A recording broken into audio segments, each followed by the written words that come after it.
करो।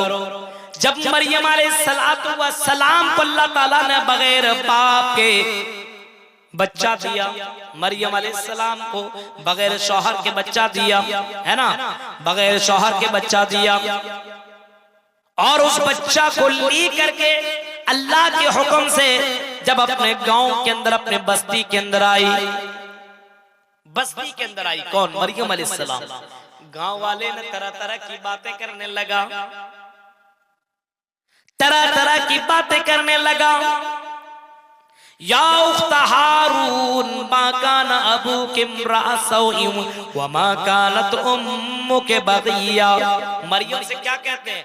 ऐ मरियम, तू कितना घटिया है, तू कितना गलतकार है, तू कितना बेकार है। या उख्ता हारून, ऐ हारून की बहन, मा काना अबूके इम्राअ सौइन, तुम्हारा बाप भी बुरा नहीं था। मा काना अबूके इम्राअ सौइन व मा कानत उम्मुके बगिया। हाँ, ऐ हारून की बहन, तेरा बाप भी अच्छा था, तेरा भाई भी अच्छा था, तुमने इतना गलत काम कैसे कर लिया? मेरे भाइयों, जरा तसव्वुर कीजिए, जिसका बाप अच्छा, जिसका भाई अच्छा हो, उसकी बहन कैसे बुरी हो सकती है? उसने कहा कि नहीं, मैंने ये गलत काम नहीं किया है, ऐसा कुछ नहीं है। फ़अशारत इलैहि क़ालू कैफ़ नुकल्लिमु मन काना फ़िल महदी सबय्या। हज़रत मरियम ने अपने उस बच्चे की तरफ इशारा किया, ईसा अलैहिस्सलाम की तरफ इशारा किया। लोगों ने चीख करके कहा, क़ालू कैफ़ नुकल्लिमु मन काना फ़िल महदी सबय्या। ऐ मरियम, हम इस बच्चे से कैसे बात कर सकते हैं? तो दूध पीता हुआ बच्चा है। लेकिन लोगों का ये कहना है था, उसी दौरान हजरत ईसा अलैहिस्सलाम बोल पड़े, क़ाल इन्नी अब्दुल्लाह आतानियल किताब व जअलनी नबिय्या। ऐ लोगों में अल्लाह का बंदा हूं और अल्लाह ने मुझे किताब और नबी बना करके भेजा है, किताब भी दिया है और नबी भी बनाया है। मेरे भाइयों, जो भाई अच्छा हो उसकी बहन भी अच्छी होगी, जिसका बाप अच्छा हो उसकी बेटी भी अच्छी होगी। इस वजह से आपको अच्छा बनना पड़ेगा, तब आपकी बहन, आपकी बेटी अच्छी होगी। आपको अच्छा बनना पड़ेगा।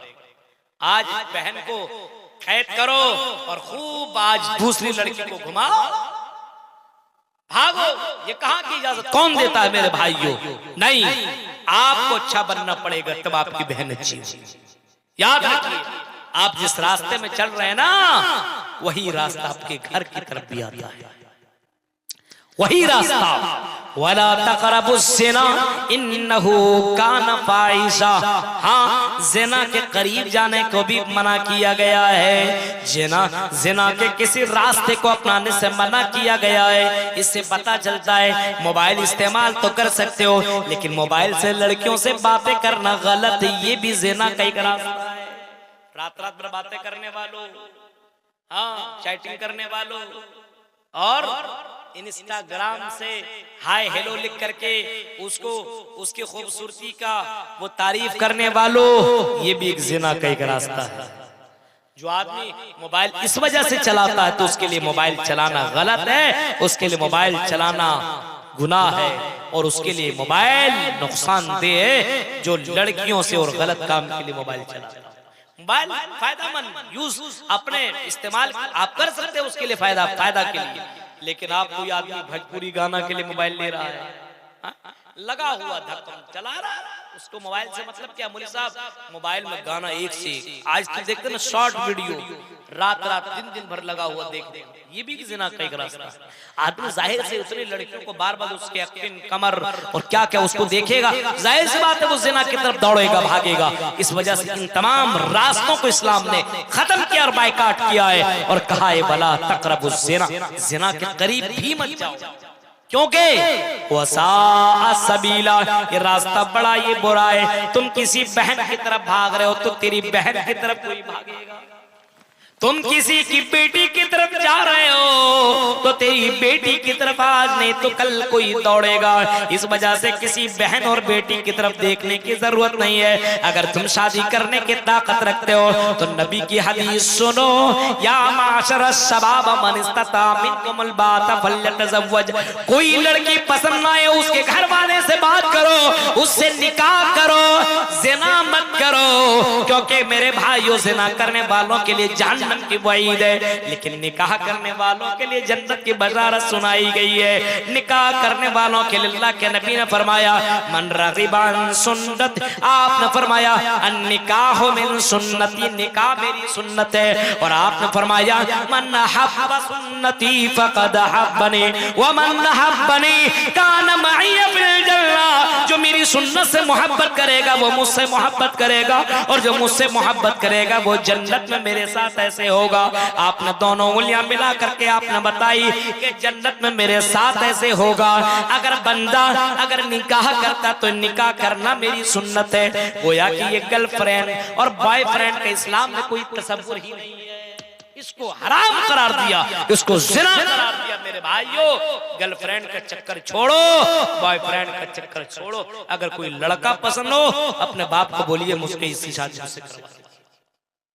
कोई लड़की पसंद हो तो घर वाले से बोलिए ये लड़की मुझे पसंद है, इससे मुझे शादी करनी है। मेरे भाइयों, लेकिन गर्लफ्रेंड और बॉयफ्रेंड ये इंसान को ज़िना की तरफ दावत देता है और इंसान को ज़िना करने पर मजबूर कर देता है और इंसान गुनहगार हो जाता है और ऐसे दलदल में जाकर के फंसता है कि उससे निकलना बहुत मुश्किल हो जाता है। इस वजह से मेरे भाइयों, अल्लाह के नबी ने वाईद सुनाई ज़िना करने वालों के लिए, और अल्लाह के नबी ने बशारत दी है निकाह करने वालों को, और जन्नत की खुशखबरी सुनाई है। इस वजह से जब निकाह की ताकत हो तो निकाह करो, जन्नत की बशारत है, क्योंकि निकाह हो सुन्नती या अय्युहन नबियो इन्ना रसलनाका शाहिदन व मुबश्शिरन व नज़ीरा। ऐ नबी, हमने आपको शाहिद बना करके भेजा, हमने आपको गवाह, हमने आपको बशारत देने वाला बना करके भेजा है। हाँ, हमने ऐसे लोगों को बशारत सुनाई है, ऐसे लोगों को हमने खुशखबरी सुनाई है जो कुरान पढ़ता हो और कुरान पढ़ाता हो, जो कुरान पढ़ता हो और कुरान पढ़ाता हो, कुरान याद करता हो, कुरान सुनता हो, कुरान पढ़ाता हो। ये देखिए तहफीज़ुल कुरान है ना, ये उसी के नाम से ये मदरसा कायम है। कुरान पढ़ना, कुरान पढ़ाना और कुरान पढ़ने वालों का सपोर्ट करना, ये भी जन्नत में जाने की वजह। कोई भी आदमी ऐसे मदरसों का सपोर्ट करता है उसके लिए भी जन्नत की बशारत है। आपके ताबून से मदरसा चलता है, आप बहुत बड़का नेकी तो काम नहीं कर रहे हैं, लेकिन अपनी जिंदगी में ये ठान लीजिए कि मुझे 2 हाफिज़े कुरान बनाना है। आप जिंदगी में ठान लीजिए, एक बच्चे के ऊपर कितना खर्चा। आपका बेटा तो हाफिज़े कुरान आपका है नहीं, लेकिन किसी भी बच्चे को आप हाफिज़े कुरान बनाएंगे उसका भी सवाब आपको मिलेगा, उसका भी मिलेगा। आप कहीं भी दे रहे हैं, अल्लाह ताला उसको लिख रहा है, रिकॉर्ड कर रहा है। और जब जब ये हाफिज कुरान की तिलावत करेगा अल्लाह ताला आपको भी सवाब देगा। हाँ, आपको भी सवाब देगा, क्योंकि आपके जरिए से उसने पढ़ा है। हाँ, उसने पढ़ा है। मेरे भाइयों, और कयामत के दिन ऐसे हुफ़ाज़ से कहा जाएगा इक़राउल कुरान, कुरान पढ़ो। आज अल्लाह के नबी ने फरमाया, अल्लाह के नबी ने अपनी जिंदगी में फरमाया इक़राउल कुरान, कुरान पढ़ो, फ़इन्नहु याती यौमल क़ियामा शफ़ीअन लिअस्हाबी, क्योंकि क़यामत के दिन कुरान शाफी बन कर के आएगा। कुरान पढ़ो, कुरान सुनो। मेरे भाइयों, अपनी जिंदगी में कुरान सुनने की आदत डालो। ये म्यूजिक को अपने यहाँ से डिलीट करो, गाने को डिलीट करो, भोजपुरी को डिलीट करो, इससे कोई रिश्ता और नाता नहीं होना चाहिए। आपके घर में कुरान की तिलावत बजनी चाहिए, क्योंकि कुरान की आयतें पढ़ने वाला, कुरान की आयतें सुनने वालों के लिए जन्नत की बशारत है। कुरान से दिलचस्पी रखने वालों के लिए जन्नत की बशारत है, क्योंकि ये कुरान बाकायदा क़यामत के दिन कहेगा कि अल्लाह, ये कुरान की वजह से और तिलावत कुरान की वजह से अल्लाह ये रात में भी जागता था, दिन में तिलावत करता था। अल्लाह, इस बंदे को अल्लाह तो माफ कर दे। मेरे भाइयों, ये कान किसने दिए हैं? हैं ये अल्लाह ने दिए हैं। इस कान में सुनने की शक्ति किसने डाली? अल्लाह ने डाली है। इस कान में क्या सुनो मेरे भाइयों? गलत काम सुनोगे। अगर मेरे भाइयों गाना सुनोगे, अगर म्यूजिक सुनोगे, गलत चीजें सुनोगे तो अल्लाह के नबी सल्लल्लाहु अलैहि वसल्लम ने ये भी फरमाया है ऐसे लोगों के कान में तांबा पिघला करके डाला जाएगा। जो दुनिया में गाना सुनता है कान में तांबा पिघला करके डालेगा। मेरे प्यारे साथियों, ये अल्लाह ताला की बहुत बड़ी नेमत है कि अल्लाह ताला ने सुनने की शक्ति दी है। जिसके पास सुनने की शक्ति नहीं है उसकी जिंदगी देखिए कितना बेकार है, कितना बेकार है। बताइए, आपको मैं बोल रहा हूं, आप सुन रहे हैं, बहुत से बहरे सुन ही नहीं पाते हैं। बताइए, कुरान और हदीस नहीं सुन पा रहे, बीवी की बात नहीं सुन पा रहे, बेटे की बात, बेटी की बात, मामा बाबा कुछ नहीं सुन पा रहे। ये सुनना कितनी बड़ी दौलत है। आपको ये सुनने की ताकत अल्लाह ने दी है, तो अल्लाह की आयतों को आप सुन नहीं रहे, कुरान की आयतें सुन नहीं रहे, हदीसें सुन नहीं रहे, गाना मोबाइल में भरवाया हुआ है, भरपूरी भरा करके रखा। डिलीट करो मेरे भाइयों। अगर आप वाकई मुसलमान हैं और जन्नत में जाना है और मोहम्मद रसूलुल्लाह को मानते हैं तो नबी की मानो। मेरे भाइयों, नबी को मानते तो कुफ्फारे मक्का, नबी की नहीं माना तो काफिर कहलाए। आज हम नबी को मानते, नबी की नहीं माने, तो बताइए मेरे भाइयों हम मुसलमान कैसे कहला सकते हैं? तसव्वुर कीजिए, गौर कीजिए। या अय्युहन नबिय्यो इन्ना रसलनाका शाहिदन व मुबश्शिरन व नज़ीरा, हमने आपको बशारत देने वाला बना करके भेजा है, हमने आपको खुशखबरी सुनाने वाला बना करके भेजा है। अल्लाह के नबी सल्लल्लाहु अलैहि वसल्लम ने ऐसे लोगों को भी बशारत सुनाई है, ऐसे लोगों को भी खुशखबरियां सुनाई है, ऐसे लोगों को भी शुभ समाचार सुनाया है। जो आदमी दुनिया में रह करके, जो दुनिया में रह करके दीन का काम करता हो, दावत और तबलीग का काम करता हो, अल्लाह के दीन का प्रचार करने का काम करता हो, जो हदीस सुने उसको दूसरों तक पहुंचाने का काम करता हो, हाँ, जिसके दिल में अल्लाह ताला से मोहब्बत हो और अल्लाह के लिए आप बंदा काम करता हो, ऐसे लोगों के लिए भी जन्नत की बशारत सुनाई गई है। मेरे प्यारे साथियों, ये जिंदगी एक बार मिली है, बार बार नहीं है। ऐसे जवान को भी अल्लाह तबारक व तआला ने जन्नत के, अल्लाह के नबी ने जन्नत के बशारत दी है। जिसको दावत देना जिना दी जा रही हो, गलत काम के लिए बुलाया जा रहा हो लेकिन गलत काम न करता हो, बल्कि बोलता हो इन्नी अखाफुल्लाह, मैं अल्लाह से डरने वाला हूँ, ऐसे लोगों के लिए भी जन्नत की बशारत है। मेरे भाई अब बताइए, हम और आप बुराई की तरफ लोग बुला रहा है, दौड़े दौड़े जा रहे हैं। अपने आप को रोकी, कंट्रोल पावर हमारे अंदर नहीं है। कंट्रोल पावर अपने अंदर पैदा कीजिए, कंट्रोल पावर, सब कंट्रोल।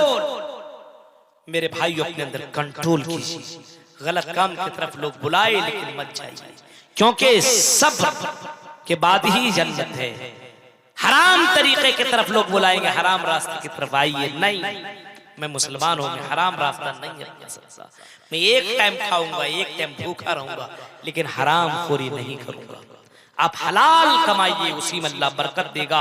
मेरे भाइयों, जब अल्लाह ने रिज्क का, अल्लाह ने अपने ऊपर जिम्मेदारी ले लिया है और अल्लाह ने एक बाकायदा कह दिया है, वमा मिन दाब्बतिन फिल अर्ज़ि इल्ला अल्लाहि रिज़्क़ुहा, जमीन और आसमान के अंदर जितने भी चरिंदा परिंदा हैं, जितने भी मखलूकात हैं, इन तमाम मखलूकात का रज़्ज़ाक़ मैं हूं, सबको रोजी रोटी देने का मैंने जिम्मेदारी ले लिया है। जितने भी मखलूकात हैं, जितने भी चरिंदा और परिंदा, सबको रोजी रोटी देना मेरी जिम्मेदारी है। मैं अपने बंदे को भूखा नहीं मारूंगा, कभी भी ऐसा नहीं हो सकता है। जब अल्लाह ने ये जिम्मेदारी ली है, ऐ मुसलमानों, तो फिर तुम हराम के रास्ते को क्यों अपनाते हो? रिज़्क़ हलाल अपनाओ, रिज़्क़ हलाल की तलाश में निकलो। हाँ, रिज़्क़ हलाल की तलाश में निकलोगे, क्योंकि या अय्युहर रसूलो कुलू मिन तय्यिबाति मा रज़क़नाकुम, नबियों से कहा गया रिज़्क़ हलाल कमाओ, रसूलों से कहा गया रिज़्क़ हलाल कमाओ। या अय्युहन नास कुलू मिन तय्यिबात, इंसानों से कहा गया रिज़्क़ हलाल कमाओ, खाओ। जब हलाल रोजी कमाने का हुक्म दिया और ऐसे लोगों को भी बशारत सुनाई जो रिज़्क़ हलाल कमाता है, ऐसे लोगों को जन्नत की बशारत सुनाई है। जो रिज़्क़ हराम अपने जिंदगी में दाखिल करता है उसके लिए जहन्नम की वईद है, उसके लिए दर्दनाक अज़ाब की वईद सुनाई है। बाकायदा कहा जिसके जिस्म के अंदर हराम चीज जाता हो और हराम चीज अपने अंदर दाखिल करता हो, मेरे भाइयों दखलन नार, वो आदमी जहन्नम के अंदर दाखिल होगा। इसकी वजह से कुछ भी खाइए बहुत सोच समझ करके खाइए। जहां से मिल गया धड़ाक से अंदर कर दिया, ऐसा नहीं होना चाहिए।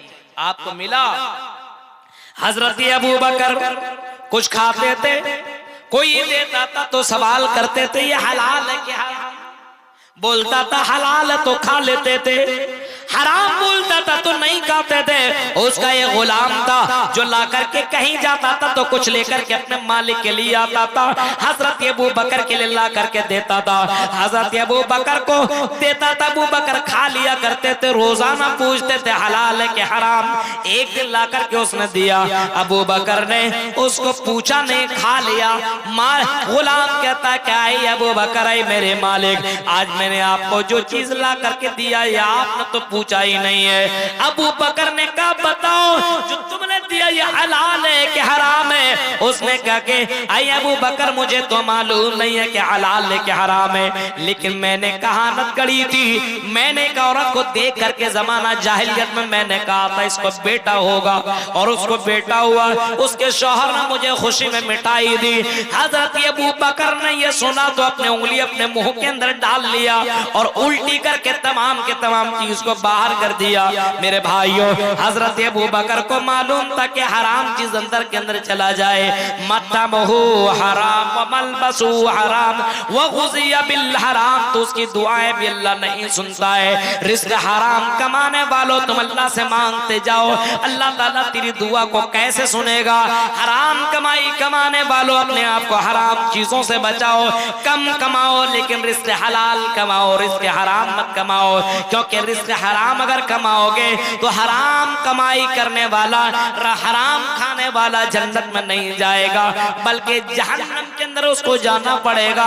इस वजह से मेरे भाइयों, अल्लाह ताला ने हलाल और हराम को वाज़ेह कर दिया है। अल्लाह ताला ने बाकायदा हलाल और हराम को वाज़ेह कर दिया है। नबी ने फरमाया अल हलाल बैयिन वल हराम बैयिन व बैनहुमा मुश्तबिहात फमन इत्तक़ा शुबहात फी दीनिही व इर्ज़िही, जिसने अपने आप को शुबहात से बचाया, हराम चीजों से बचाया, उसने अपने दीन को बचा लिया, अपनी इज्जत को बचा लिया। वमन इत्तक़ा वमन वक़ा फी शुबहात वक़ा फिल हराम, जिसने शुबहा चीजों के अंदर मुश्तबे हो गया, वाक़े हो गया, और मुश्तबा चीजों को जिसने अपना लिया है उसने हराम को अपना लिया है, और हराम खाने वाला जन्नत में नहीं जाएगा। मेरे भाइयों, इन तमाम चीजों को कभी कभी गौर किया करो। अल्लाह ताला ने ये जिंदगी दी है, आपको आजाद छोड़ दिया है, आपको अकल दी है, आपको सोचने के लिए अल्लाह ताला ने दिमाग दिया है, देखने के लिए आंखें दी है, सुनने के लिए कान दिया है। अब आप जैसा चाहे वैसा करें। वहदैनाहुन नजदैन, है मेरे बंदो, हमने तुम्हें दो रास्ते बता दिए हैं, ये जन्नत का रास्ता है, ये जहन्नम का रास्ता है। पाप करने वालों पाप करते रहो, नेकियां करने वालों नेकियां करते रहो। मरने के बाद तेरी जिंदगी में या तो तेरे दाहिने हाथ में नामे अमाल मिलेगा या तो बाएं हाथ में नामे अमाल मिलेगा। जिसको दाहिने हाथ में मिल गया वो बड़ा खुशनसीब आदमी होगा, वो बड़ा खुशनसीब आदमी होगा, और समझ लिए वो किस्मत का धनी आदमी होगा। जिसके दाहिने हाथ में नामे अमाल मिलेगा वो बाकायदा मैदान महशर में चीख करके कहेगा इक़रा, ऐ लोगों पढ़ो पढ़ो मेरे नामे अमाल के पढ़ो,